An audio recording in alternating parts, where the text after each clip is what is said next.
ঐতিহাসিক গণ অভ্যুত্থানে শেখ হাসিনার পালিয়ে যাওয়ার পর উত্তাল গোটা দেশ। একদিকে আনন্দ মিছিল আর অন্যদিকে ভাঙচুর, লুট আর অগ্নিকাণ্ডে মেতে উঠেছে একদল দুর্বৃত্ত। দর্শক প্রতিনিধিদের পাঠানো তথ্য ছবিতে ডেস্ক রিপোর্ট। বৈষম্য বিরোধী ছাত্র আন্দোলনে শেষ পর্যন্ত পদত্যাগ করে দেশ ছেড়ে ভারতে পালিয়েছেন সাবেক প্রধানমন্ত্রী শেখ হাসিনা।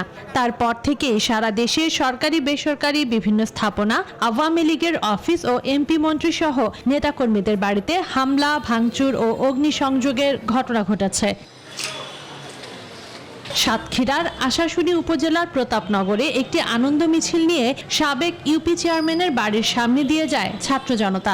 এ সময় মিছিল লক্ষ্য করে গুলি করা হয়, এতে নিহত হয় ৩ জন। পরবর্তীতে ছাত্র জনতার গণপিটুনিতে চেয়ারম্যান সহ আরো ৭ জন নিহত হন।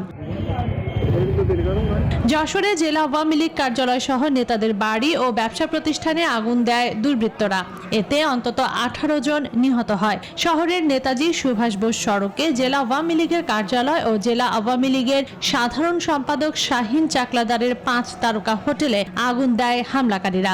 ফায়ার সার্ভিস এসে আগুন নিয়ন্ত্রণে আনে। সোমবার বিকেলে আমির হোসেন আমর বাসায় হামলা চালিয়ে মালামাল লুট করে বিক্ষুব্ধ জনতা। আগুন দিয়ে পুড়িয়ে দেয় তার বাসভবন। পরে ফায়ার সার্ভিস আগুন নিয়ন্ত্রণে আনে। এ সময় আমর বাসা থেকে নগদ 5 কোটি টাকা সহ বিদেশি মুদ্রা উদ্ধার করা হয়। শরীয়তপুরে সোমবার বিকেলে হরিয়াশা এলাকায় বিক্ষুব্ধ জনতা ও আওয়ামী লীগ নেতাকর্মীদের মধ্যে সংঘর্ষে একজন গুলিবিদ্ধ হন। এছাড়াও জেলার বিভিন্ন স্থানে সংঘর্ষের ঘটনায় আহত হয়েছেন অন্তত 30 জন। রাতে জেলা শহরের বিভিন্ন স্থানে ভাঙচুর ও অগ্নিসংযোগ করে দুর্বৃত্তরা। শরীয়তপুর 1 আসনের এমপি ইকবাল হোসেনের বাড়ি, জেলা আওয়ামী লীগ কার্যালয়, পৌরসভা প্যানেল মেয়রের কার্যালয় সহ বিভিন্ন স্থাপনা ভাঙচুর করা হয়। লালমনিরহাট জেলা আওয়ামী লীগ নেতা সুমন খানের বাসা থেকে 6 জনের দগ্ধ লাশ উদ্ধার করে ফায়ার সার্ভিস। গত রাত 3:30টার দিকে ফায়ার সার্ভিসের একটি দল বাসার 4 তলার একটি ঘর থেকে লাশগুলো উদ্ধার করে। সম্পূর্ণ পুড়ে যাওয়ায় সেগুলোর পরিচয় শনাক্ত করা সম্ভব হয়নি। খুলনা শহর জুড়ে বিভিন্ন বাসাবাড়ি, দোকানপাট, সরকারি বেসরকারি প্রতিষ্ঠানে ভাঙচুর ও লুটপাটের ঘটনা ঘটে।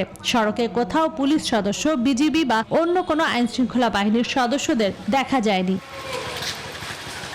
ক্ষোভের আগুনে পড়ছে কুমিল্লাও। জেলা সদরের এমপি আকম বাহাউদ্দিন বাহারের বাসভবন, পুলিশ লাইন, মহানগর আওয়ামী লীগ কার্যালয়, কুমিল্লা ক্লাব সহ বেশ কিছু স্থাপনায় আগুন দিয়েছে বিক্ষুব্ধরা। Rajshahi city corporation, Rajshahi metropolitan police commissioner সদর দপ্তর, সিটি মেয়র AHM খায়রুজ্জামান লিটনের বাসভবন, মহানগর আওয়ামী লীগের দলীয় কার্যালয় সহ কয়েকটি থানা, পুলিশ ফাঁড়ি ও সরকারি বেসরকারি স্থাপনায় ভাঙচুর ও অগ্নিসংযোগ করা হয়েছে। এ সময় বেশ কয়েকজন আহত হয়। Desk report, news 24।